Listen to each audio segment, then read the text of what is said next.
மிளகு வந்து ஒரு லாபகரமான விவசாயம். தமிழ்நாட்டில் வந்து எல்லா பகுதியிலும் மிளகு விளையுது. இங்கே வந்து நாங்கள் ஒரு 3 ஏக்கர் நிலத்தில் மிளகு சாகுபடி தொடங்க இருக்கிறோம். முதல்ல 500 செடிகள் நடவு செய்ய இருக்கிறோம். இது வந்து பன்னியூர் ரகம். பன்னியூர் ரகம் 500 ரகத்தை 500 செடியை போட போகிறோம். மிளகுல வந்து ஒரு ஏக்கருக்கு வந்து வருஷத்துக்கு ஒரு 15 லட்ச ரூபா லாபம் கிடைக்கும். ஒரு செடி நடவுக்கு ஒரு 300 ரூபா செலவாகும். அதாவது காய்க்கிற வரைக்கும் பராமரிப்பு செலவு வந்து குழி எடுக்கிறது தொடங்கி நடவு செஞ்சு அறுவடை செய்கிற வரைக்கும் 300 ரூபா செலவாகும். நம்ம விவசாயிகள் வந்து மிளகு விவசாயத்தை முன்னெடுக்கணும். இன்னைக்கு விவசாயம் பெரிய சவாலாக இருக்கிற காலத்தில் மிளகு விவசாயம் லாபகரமாக இருக்கும்னு சொல்லிக்கிறேன்.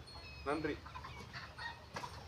வீடியோவில் வர வந்து தொடர்பு எண்ணுக்கு தொடர்பு கொள்ளுங்க. உங்களுக்கு கூடுதலான ஆலோசனைகளை சொல்லுவோம்.